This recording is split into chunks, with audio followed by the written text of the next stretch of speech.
Winspiration, the way to the essential. On UK Health Radio, Winspiration brings wisdom and information for an extraordinary future. Together, we can shape the world we want to live in. So let's get real and create the idea. Be extraordinary. Welcome to another episode of Winspiration Radio, wisdom and information for an extraordinary future. So what can we do? What needs to be done to have this extraordinary future? And therefore, I always invite interesting guests. They know how we could do it. At least they know a lot what we can do better. And today we have our special guest, Dr. Joshua Plant from the US, and he is not only a scientific guy, but is he really extreme fast thinker, extreme productive worker. He was on the Harvard Medical School, and normally you study there 8 years. He did it in 3.5 years. And a lot of other things. Very early, he started teaching other doctors stuff, and he loved the science. And today also he is still working on creating products, and he loves really to do something for education, health, and family. He wants to be a champion there, and that is his legacy going forward. So we will talk about a lot areas. What is health really industry? Is there a health industry, or is this a so-called sickness industry? What is this, and what can individuals do? What needs in society to change? So a lot of things to make your life in the future better. So welcome, Dr. Joshua Plant. Plant, everybody understands what that means. Yeah. Joshua. And that is my real name, by the way. A lot of people wonder if I've changed my name. That is my real name, P-L-A-N-T. Yeah, Dr. but Joshua also is a very special. If we look at the roots, so what does that really mean? So a lot of expectations there. Yeah. We'll stick with the Dr. Plant. It says rescue, helping, healing. So that is what Joshua stands for. So here is a healer with the name Plant. So was that why you so interested in, was what you created also the word natural health revolution? Yeah, it was never the reason that I went into it, but it has kind of aligned later in life, right? So I've spent a good portion of my life looking at natural products, largely inspired that the greatest advancements that we have seen in the healthcare industry have more or less arose serendipitously by discoveries in nature. And those kind of spontaneous, serendipitous discoveries have had huge impacts. And I've always been very intrigued that some of the greatest solutions we probably have to the most common problems we're facing today likely lie beneath our feet in the soil in which we walk on, rather than on the benches in the labs we work in. And so I've been kind of dedicating my life, one, to kind of looking at kind of simple ways in which people can improve their health, but also helping people understand and educate themselves that a few small, simple choices can have a huge impact in the way in which their life is lived. And so that's where, you and I have crossed paths. Yeah, if I remember right, also there was a story where you very early, before you go to university, had the idea of already more looking for natural cure. But because my understanding, I never studied medicine. Background is law, so that's totally different. But it's not really, I think, the main thing in the Harvard University and in medical studies, nature. Yeah, no, not at all. In fact, right, when we look at kind of the traditional education that we find today, it is very polished, it's very rigid, and a little arcane as well. People will typically teach that which they were taught.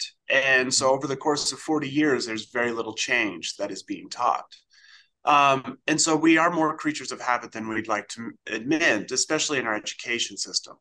So my path, I think part of the advantage that I have is my background is a little bit different. I'm a first generation college student.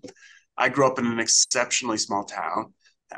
In the small town, I was out in nature all the time, playing, getting hands dirty, wandering around. In fact, in fifth grade, I was the town beekeeper. And so if there was ever a wild swarm, at about 10 years old, if there's ever a wild swarm in the town, the principal at the grade school would come and tap me on the shoulder, and I'd be excused to go rescue the town from the wild swarms. Or at least that's how I like to imagine it, as looking back. Mm-hmm. And so I was very much engulfed in nature. I'd largely looking at insects and different botanicals and so forth. And one of the avenues that became very intriguing to me is, I've always been intrigued in science, but one that really excited me is I read the story of how paclitaxel was discovered. And that is the most common chemotherapy drug that is used with respect to certain types of cancers, breast cancer and others. And in that drug, it was actually initially discovered by a scientist who felt very inspired that nature holds a lot of this problem or solutions to the problems we're facing.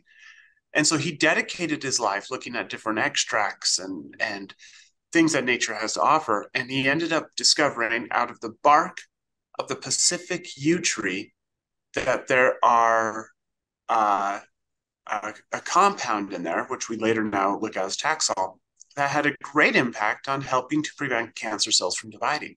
And that then spurred a huge wave of innovation in that area. And that to me was exceptionally profound. As I'm sitting here in nature, playing with different insects and botanicals at that young age, realizing what potential is just in the tree next to me. And the Pacific yew tree is not an uncommon tree.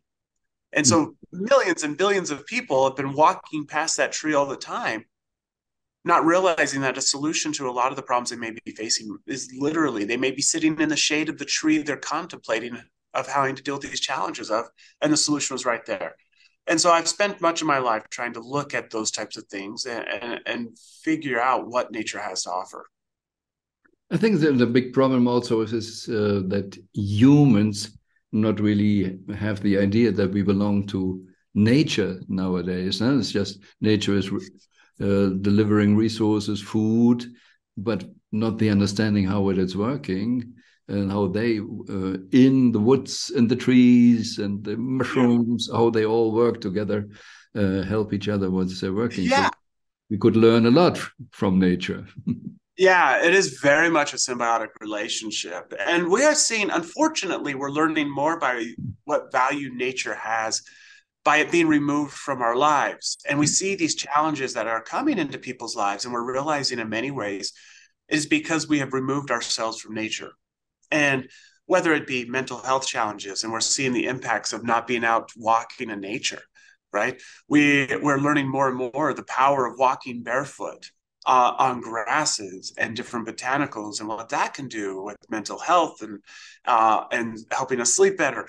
And we're, unfortunately, it is through omission and the problems that are arising from this omission that we're realizing just the true value that nature has.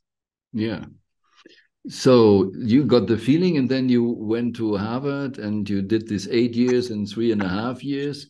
Yeah. Is the stuff so boring or so easy that you could be so fast? Or were you bored? No nature in it? I want to need to get out fast.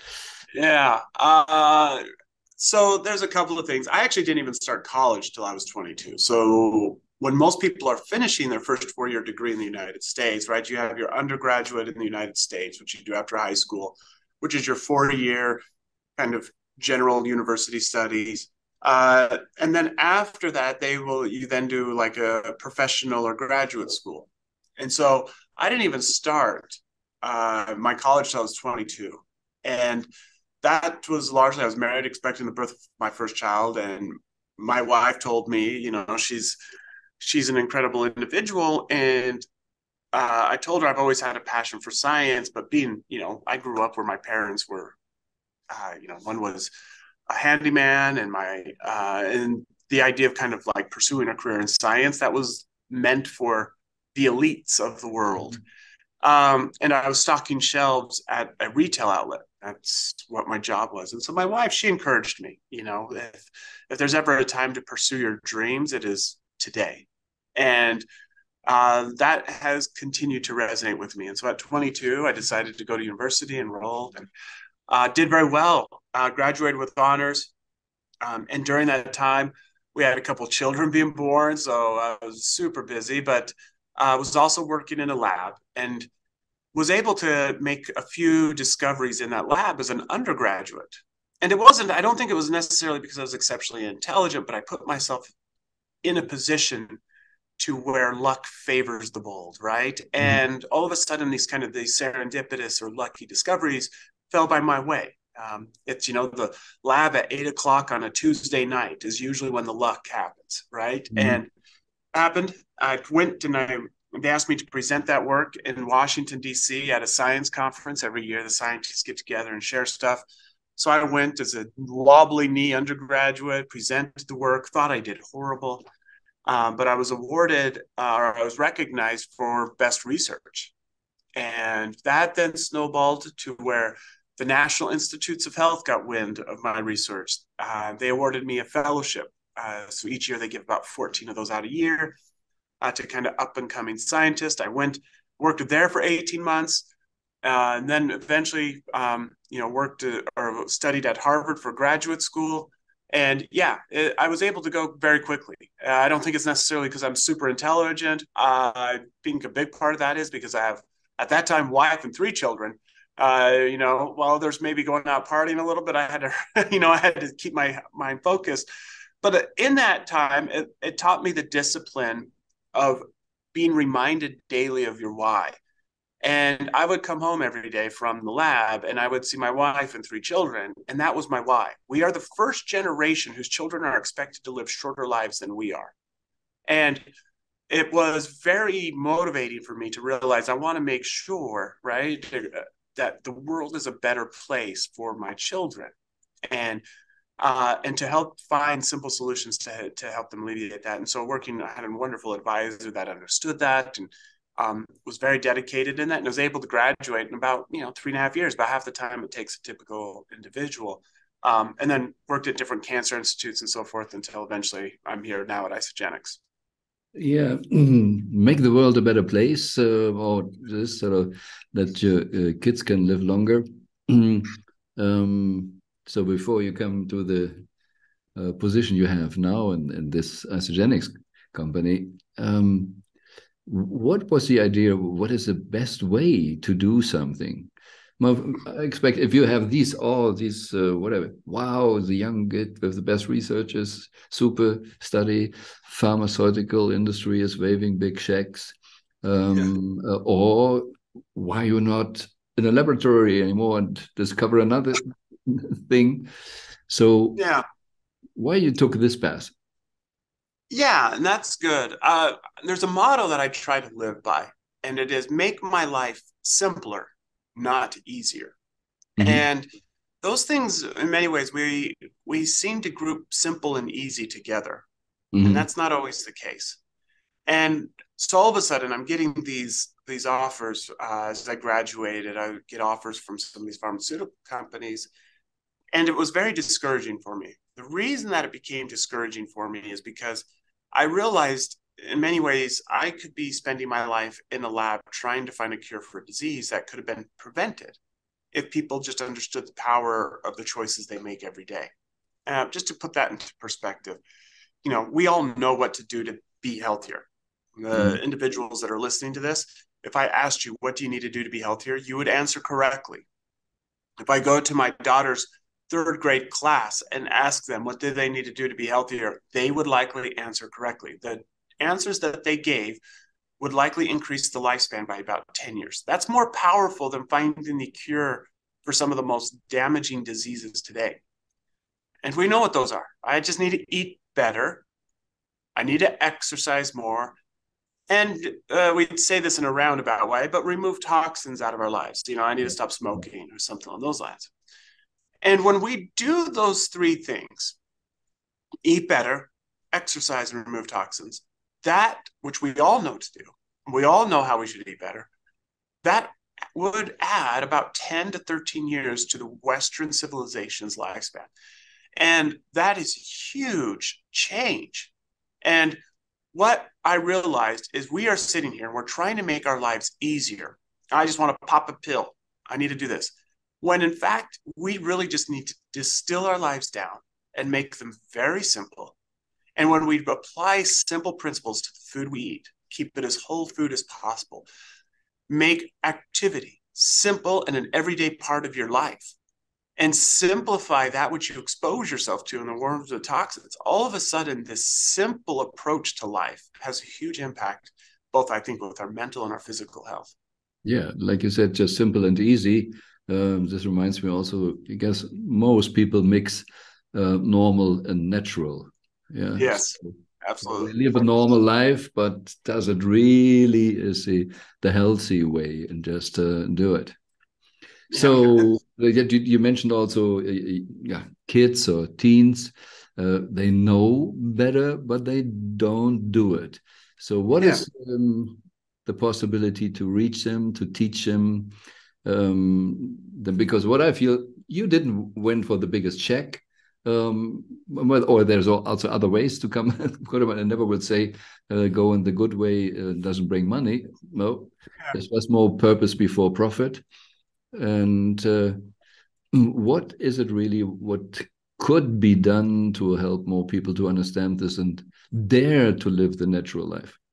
Yeah, so it's funny because I look through history and we can look and see the biggest impacts that have happened. And I always tell individuals, right, like when we talk about the greatest innovations in the health and wellness space, the best that has probably saved more lives than maybe all the other things combined is something we all just do naturally. And it's wash our hands. Mm-hmm. The simple act of washing hands saves millions and millions of lives every year. And the reason that it's so impactful, or has made such an impact, is one is it's not prescribed. You don't have to go to a doctor's office and get a prescription for soap. It's there. It's integrated in part of our society. Every restaurant has a restroom. You go to your home, you have one or two different bathrooms. It's integrated into our society. But also, the washing hands principle is taught by individuals who love us, and we in turn do it to those who we love. And so it's my daughter who the toilet flushes and the doorknob turns immediately that my wife says, you get back in there and wash your hands.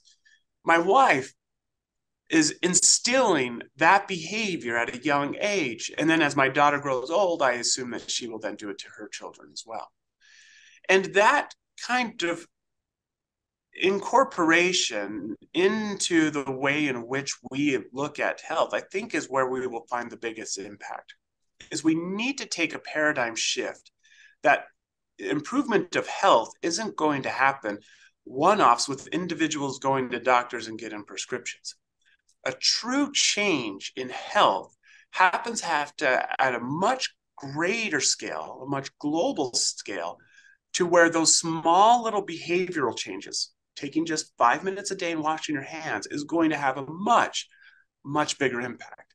And so kind of looking at how we can create that organizational behavioral structure to incentivize people and to motivate people to create just small little changes in their everyday lifestyle that can have a huge impact across the globe.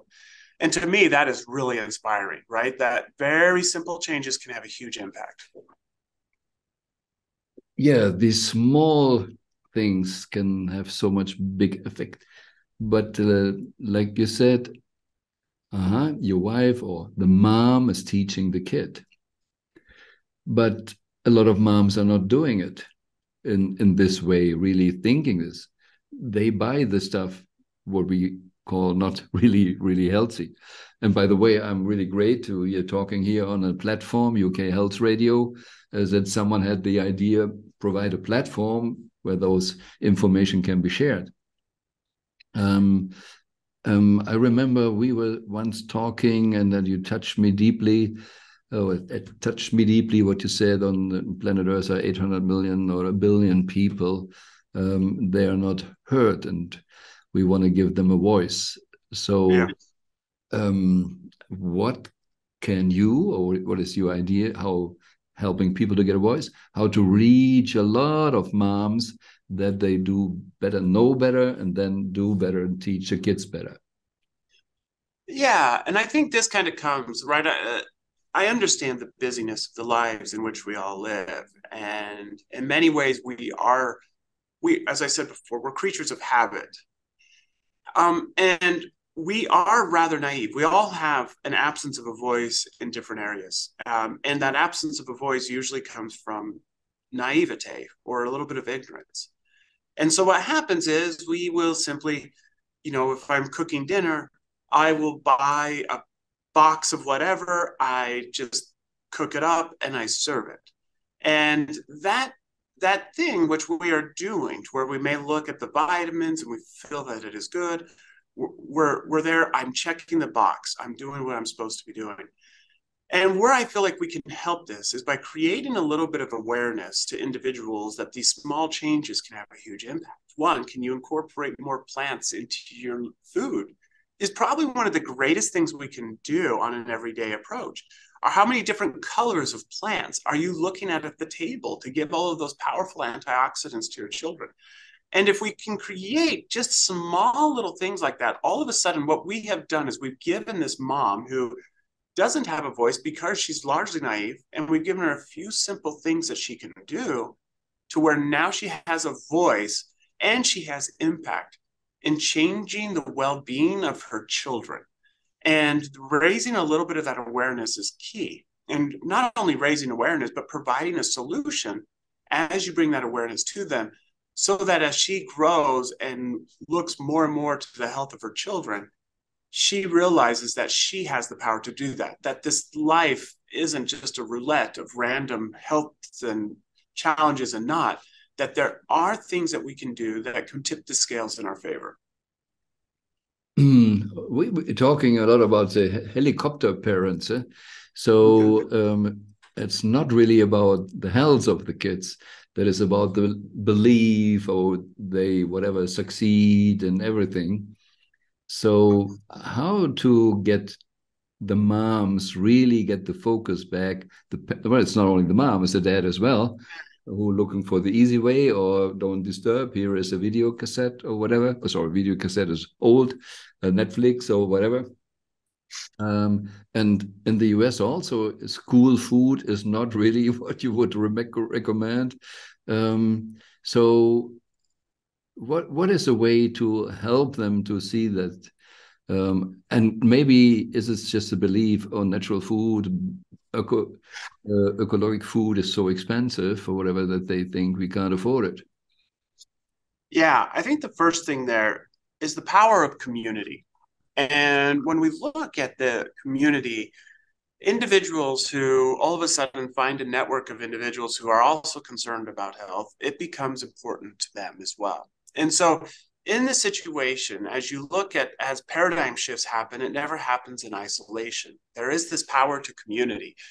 And creating a network of individuals to where they can talk to each other about challenges they're having. How do they do it with respect to their children? What types of foods are they making? Sharing recipes. One of the best things that I have seen is where in my neighborhood here, parents actually got together and said, you know what, let's rid, in America, we have these school buses. Let's rid the school buses. And they encouraged the parents to kind of create a bicycle chain, meaning they bike through the neighborhood and the kids come in and then join in. And it becomes almost like a 200-meter long bike chain of kids and adults going every day to school. And that was so inspiring to me because it started from just one or two parents who then instilled into the power of community. And what now has happened is not only are they creating powerful friendships that are important for mental health, but that they have also created a power of community that has now instilled the importance of an active lifestyle in helping those children start their day. And right there, that seventh individual probably didn't even have it on their radar about biking to school every day. But because that community started to steamroll and create momentum, all of a sudden now that seventh person became aware, all of a sudden had a voice and an option in choosing what they wanted to do to improve their children's health, and was then able to do it. And so creating that community of momentum, I think, is part of where we can really help individuals create a lot of change. And I guess they had more fun. Also, a lot more fun and stories to tell, right? Yeah. And that's largely why we're here. Yeah. So you mentioned the word network and the community. So you are now working for a network marketing company, and I'm also a great advocate for network marketing. Is this the reason why you're working in a network marketing company? Yeah, in part, right? Network marketing, I believe, it provides a framework for individuals to motivate and incentivize individuals to create that community. And without, in many ways, that incentive, what happens is we continually retreat into isolation. And it's hard to create paradigm shifts 8 billion individual times. Mm-hmm. Right? You need that power of community to truly create that grassroots change of individuals.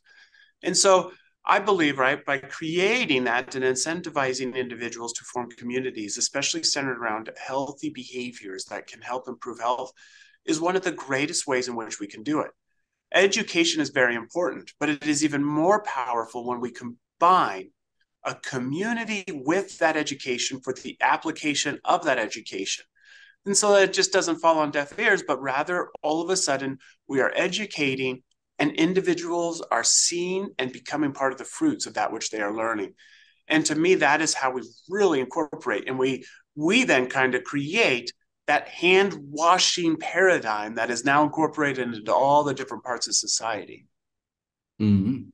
And it is so much more than just health. You at least choose also a network marketing company who is dedicated for health and well-being. And by the way, for the listeners who never heard about network marketing or heard bad stuff, just a system of network marketing is a very neutral thing. It's like a knife. You can use it to kill and you can use it to save people. And I'm an advocate. If the child is 18, because the law says you need to be 18 to sign contracts and be a partner, go there, because where else can you find a community where you get the support not only in the know-how and do-how for food and recipes, but also to really speak, to lead, to learn to sell. So all what we call today future skills is very important, and you get it nearly for free. There nowhere you get this education in a group, and people give say from themselves what they know. That is really even for me, I look back, I got into this industry largely 10 years ago, and to kind of create a little bit of the polish to help you articulate better, help you speak more clearly, help you understand the power of motivation, people, but also the power of consistency and leadership. When people lose that motivation, to where you can continue to help motivate them in those moments. And it really has taught me a lot about that human behavior and that element of how we can work together. And so, I got in understanding the power of network in creating that social change. And then from that, I think I've gained tons. And so that there is great power in this industry and helping to cultivate individuals and leadership in that aspect. Yeah. And I think it's not only that it's possible, I believe it's really a necessity today, because society is changing so much. The middle class, because of computers and everything, has gone away. With a lot of people just then have sheep jobs. Kiyosaki is working on get from the cash flow quadrant employee, get a different mindset, be self-employed or even entrepreneur.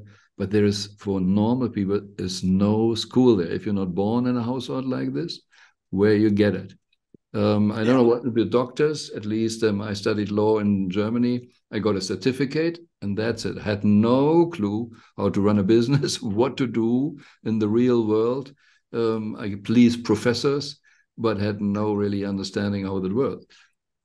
Yeah, same here. And I think that's part of the challenge, right? Is we see there is a disconnect from the human element to the from the professional element. Mm-hmm. And I believe that network marketing kind of merges the two, right? And so when we see some of these health challenges that we're facing, we can't ignore the human element in that solution. And I believe like that is a big part of what it can bring. And I walk past a wall every morning on my way into the office here, of over 750 people who have lost over 100 pounds. And what that is it's an individual who's lost over 100 pounds. But what that also is it's a community of individuals that they have made that have encouraged them to continue their success. They've made friends. They've created a new life for themselves. And those 750 people represent tens of thousands that have lost 28 pounds, or hundreds of thousands of people that have lost 20 pounds. And from that, what that has done for individuals to create their network of individuals, they've learned healthy habits. They're all of a sudden they're seeing the world in a little bit more color, and they're seeing the vibrance that has always been there, but they haven't heard it before, or they haven't been able to speak it. Yeah. And now these individuals are on stage, they have their voice, they're able to inspire others, and they're creating that paradigm shift that we need so greatly in the world today. Yeah, and everything is easier in a team, like you said, in community. That's really working. I experienced before I was more confronted with a weight loss problem, more from the mental part. Also, I saw them moms sharing what they changed in the education of the kids. Yeah, or maybe you just mentioned how we're going to reach the kids. So there is a huge possibility also, like you said, with the bike chain. There's more and more people coming together, creating the idea, what you said, natural health revolution, or unlimited life, because we are mostly trained in school or society from limitation, function, please. And do I see it right if we look also at health? We talk about uniqueness of individuals. So there's anyway not one pill or one meal which works for everybody. So it's any way that we get the awareness to really learn to understand us better and what is best for my engine, for my system. Yeah, absolutely. And that's, I think, is also part of it. And when we see, I think, a lot of the challenges we face today, the common challenges we face today, I believe a simple, proven, and natural approach is the best way to solve those. And a lot of individuals, they look at it and they're saying, okay, it's simple and it's proven. And I'd say, that's typically a pharmaceutical, right? It's take a pill and it's proven, but not necessarily natural. And or you might see somebody who's talking about something that's simple and natural, but not proven. And I've always tried to ground myself in all three of those areas. You don't have to compromise one for the other. And so, for example, at Isogenics, a lot of times because people assume it's natural, it's not necessarily proven, or it's ambiguous. Here I think we just completed our 17th clinical study documenting that these products work for individuals. And to me, it shows if we can break that stigma that the only things that work are those that are generated in the lab. It's been a beautiful branding that has been done by the pharmaceutical industries that say, it has to come in a pill bottle to work. But if we can help break that stigma and allow individuals, to lose a few pounds, to be a little bit more active, to eat your fruits and vegetables more appropriately, to remove the common toxins that are in your life, that right there is probably going to solve a lot of the challenges we're facing. And creating a simple, natural, and proven solution to help them do that, I think, is the easiest way to do that, surrounded with a community of individuals. Yeah, eating natural, like you said, can solve a lot of problems. It's an interesting part here. The UK Health Radio is founded by someone where the doctor says we can't do anything for you.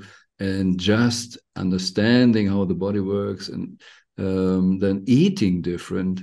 Now we're celebrating 10 years of UK Health Radio. So that is so incredible, just a wonderful example. And I myself had experiences. I faced a kind of muscle change, muscle challenge problem and in the university here in Zurich, well, they try to think, oh, very special, interesting topic, and we need to find it out and everything, and then there's easy surgeries and everything. But they couldn't really explain what it is, why it is. They couldn't find really this. And then suddenly I said, okay, if you can't find it, and I went out of my mental dilemma, I have a problem. I said, okay, I declare myself healthy. And then I started, as you know, with Supermix and everything. And it's amazing what just with natural stuff and more also, what is it, a workout, really bring the body back. Now I'm a few years older, but more fit and more energized just on the natural way. Yeah, Not that I want to say that the other stuff in some situation wouldn't work, but that is what I experience more and more. Yeah, and of course, this isn't a solution to all challenges that we face, right? But it is a solution that we all have in the palm of our hand. Yeah. And it's just a matter, and I think we've all done this before, right? Many of us, after a night of gluttony, probably say, you know, tomorrow I'm going to be better. And when tomorrow comes, we find ourselves maybe gravitating to unhealthy habits yet again. And, you know, I'm no different. We're all the same, right? You know, what do they say? The heart is willing, but the flesh is weak, right? That comes to even us refusing the pastries. And I think the key is when you look at it, there's a couple of key metrics that really help individuals succeed. One, you're much more likely to go for a daily walk if you have a friend you walk with, right? That accountability partner is key. You're much more likely to eat better if you prepare your meals beforehand, right? So you don't become victim of you know, all of a sudden appetite that rises and you quickly gravitate towards the sweets that may be there. And so, you know, there's a few things that we can do that can have a huge impact. And so I always encourage individuals, when that night of gluttony comes and you say, tomorrow's going to be better, just don't say it. You can simply do a couple of things that will have a huge impact. At that moment, text your friend. You want to go for a walk tomorrow at 7 a.m.? Make it that moment. It will have a huge impact. Or at that moment, say, I'm going to pre-make my dinner for tomorrow, right? And now you are making something that is exceptionally healthy because you have that moment. You did whatever it might be, that small action in that moment of desire to change. And that sets that course there. Because that desire, more often than not, will quickly go by the wayside as soon as that first temptation comes. But if you do an action, once that desire is there, it begins to kind of put it in lockstep. Yeah, exactly. When the temptation comes, something happens in our system and we focus directly of the easy stuff. And I learned in the course of hypnosis what more the healthy and slim people think and feel, and then those overweight people. The overweight people just focus on the moment, how it tastes, and those who are slim think more, how is it an hour later? How do I feel an hour later? So there comes a kind of vision also, not focusing on things we don't want, but what is the vision? How do I want to feel? And there was also for me a big change. And that is what this Winspiration Radio show should be all about. Create a vision for yourself, for your company, and for the society. And talking today with you, where you see the so-called future medicine going, what will it be? Yeah, I think over the next 50 years, the internet does a wonderful thing. It's become the information era. And what we lack is we have more knowledge than ever before, but we have less understanding. Yeah. And I think what's going to happen over the next 50 years is people will incorporate the knowledge that they have. They'll see these alternative things that they can, you know, go up and search. And what we will see is there's going to be a distillation of this to where people are going to want to start to have an application or a true understanding of this information. When they go to the doctor, they're more informed in many ways, potentially than even the doctor, right? On that, and talking to them about alternative therapies or things that they can do in conjunction with them. or realizing that these small changes can have a huge impact. And so I think what you will see, and we see more of this happening, is kind of integrative medicine approach, this holistic approach to health and wellness, to where individuals are looking at diets, they're looking at their type of lifestyle they're living, and they're taking all of these things into consideration, and their doctor is becoming an input, but not the sole leader of that. And I think that's what's going to happen over the next 50 years is people are going to have 5 to 10 different influencers that will become their health network. It may be, spiritual individuals. It may be, highly trained, physicians. It may be, the yoga instructor. And they'll create this community of influence around them to where they will all offer different inputs to help them make what they believe to be the best decision for their health going forward. So coming back what you said in the beginning of our talk here, the young generation now is supposed to die or not live long as we. So when you have this vision, they have a chance in the next 30, 50 years. Yeah, I really do believe they will. And, when we look at statistics, it's all statistics, and it's just doing its best to kind of predict what it can. But what statistics never takes into account is the opportunity of choice. And right now we are all faced with that choice to where we have that in the palm of our hand to really make these huge changes. We just eat a little better, we move a little more and remove a few toxins out of our lives, and we utilize simple, proven, and natural solutions. We really can change a huge swath of what that statistics is saying. And so that's what I love. As humans, we have that opportunity for change always. We never have. We never lose that. And so it's up to us to kind of create that network of individuals. Find your individuals that you want to surround yourself with. Find your buddies, right? I'm assuming individuals that are listening to this now are probably motivated to make those small changes. That is a sign to go text somebody right now, say tomorrow, let's walk, right? Let's go for a walk together. And create that network of individuals that are going to move together with that common goal to help each other just a little bit each day. And like I said, self-responsibility, and have the courage, because when I just mentioned the school system and the food there, some schools deliver food, and I can see here in Germany or in the German-speaking area is so much budget-orientated, and then they have whatever, $8, $11 or whatever, and then they should bring something good. It's often not possible if they put the money, the margin first.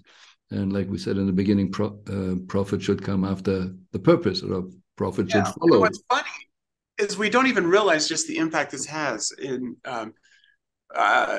when children eat healthier, they perform remarkably better on their exams. When children eat better, they're much more likely to make friends. And so we see that if we're cutting an area in the school system, we shouldn't start with that area, right? But unfortunately, it is usually the area that gets cut first or has budget kind of going to it.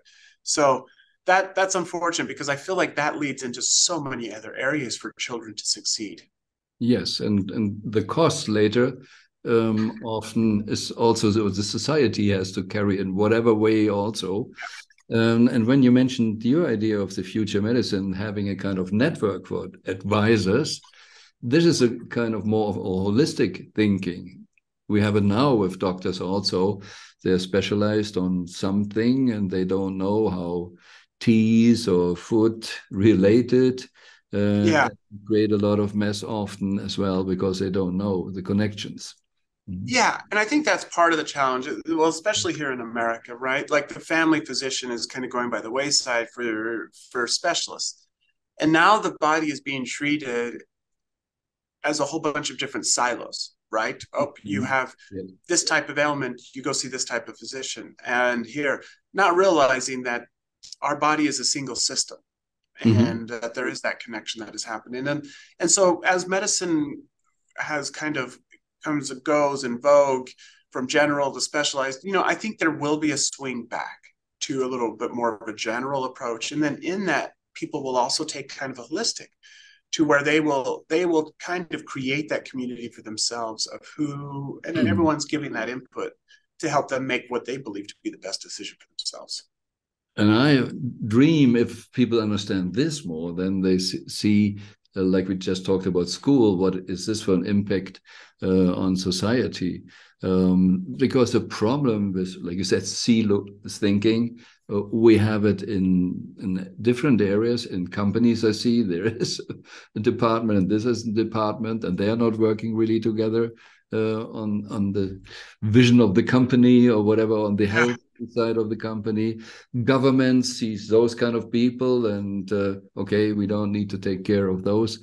If we really understand that we are made of a lot of, as a body, billions of cells, the company trillions, about 20 trillion cells, and that the society is the same. Like if we want to get rid of, I joke often in workshops, you want to get rid of pharmaceutical industry and just own health.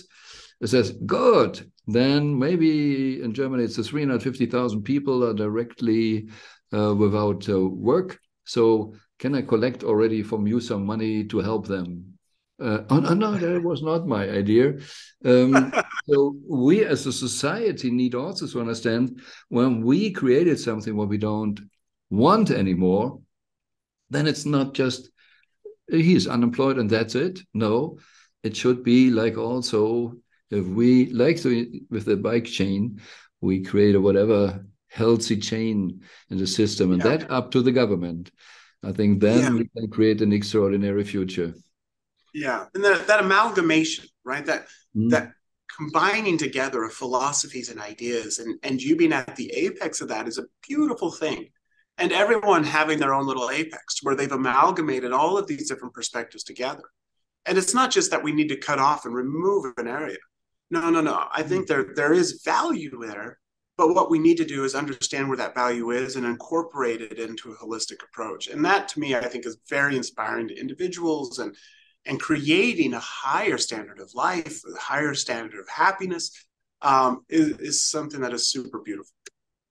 Yeah, and thinking a little bit more, like you shared, what happens with kids when they have a better life in schools, what could come out of that. So we just see only the moment. I guess maybe only if people play chess, they understand that they need to think a little bit advanced, what could happen, what would it be. So if we get used in everything what we do to think about that, what could then the next best move be, and what consequences has this if we don't do that, because it comes all back to us. Yeah, it does. Yeah. Just as you talked about with hypnosis, right? The individuals that are overweight, they seem to act in the moment. Individuals that are slim seem to think a little bit in the future. Yes. And when we do that with health as well, right? We need to think a little bit more in the future rather than thinking just in the moment. It helps slow things down a little bit. We move, our lives become a little bit more simple. Not necessarily easier, but simpler. And with that, I think is where change happens. So we are both optimistic that nature takes care and we belong to nature. So we have a good future, but it's just depending on us how fast, how good, or how complicated we make it. Yeah, absolutely. Thank you, Joshua, for your insights. I'm happy to really get this deep thinking, why you started it, what nature means, and what we can do. The bike chain is a wonderful example, and that we all need to create networks, and in this way also why we maybe need network marketing to bring these kind of thinking products to people, that we can we two together do it. We can do the weight loss challenge or whatever it is. So thank you, and please work on good products, next good science, that we all can have more profit for that, not just a money profit, but that we can have the value inside. Well, thanks so much, Wolfgang. Thank you for your time. Yes, and let's all work for something better in the future that it is really extraordinary. Thank you, Dr. Joshua Plant. This was another episode of Winspiration Wisdom and Information to support you getting out of illusions, false identifications, limiting beliefs. We all have the power and potential to be more, do more, have more, give more. Reality is what is possible in the universe, and the best is yet to come. If you want to dive deeper into possibilities of creating the extraordinary future, go to winspiration.global or to wolfgangsonnenburg.com. More information and some free downloads like the email program Dream Goals Reality or a copy of the book The Best Is Yet to Come can be found on the UK Health Radio website under the Listen on Demand and Presenters section. Join us again next week on the Winspiration Show for more wisdom and information to create your extraordinary future.